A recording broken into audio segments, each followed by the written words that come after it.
حضرت ابو بکر صدیق رضی اللہ عنہ کا ایک غلام تھا جو غلے کے طور پر اپنی آمدنی میں سے حضرت ابو بکر رضی اللہ عنہ کی خدمت میں پیش کیا کرتا تھا۔ ایک مرتبہ وہ کچھ کھانا لایا اور حضرت نے اس میں سے ایک لقمہ نوش فرمایا۔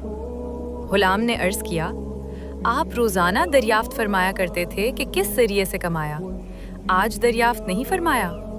آپ نے فرمایا، بھوک کی شدت کی وجہ سے دریافت کرنے کی نوبت نہیں آئی، اب بتاؤ۔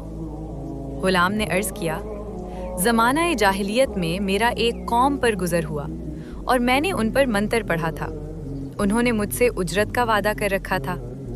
آج میرا گزر ادھر سے ہوا تو ان کے ہاں شادی ہو رہی تھی، انہوں نے یہ مجھے دیا تھا۔ حضرت ابو بکر رضی اللہ عنہ نے فرمایا، تو نے تو مجھے ہلاک ہی کر دیا تھا۔ اس کے بعد حلق میں ہاتھ ڈال کر کرنے کی کوشش کی، مگر ایک لقمہ، وہ بھی بھوک کی شدت کی حالت میں کھایا گیا تھا، نہ نکلا۔ کسی نے عرض کیا کہ پانی سے ہو سکتی ہے؟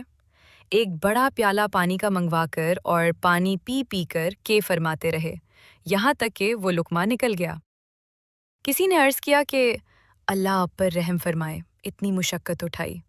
آپ نے فرمایا، اگر میری جان کے ساتھ بھی یہ لقمہ نکلتا تو میں اس کو نکالتا۔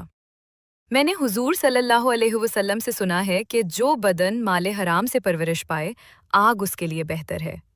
مجھے یہ ڈر ہوا کہ میرے بدن کا کوئی حصہ اس لقمے سے پرورش نہ پا جائے۔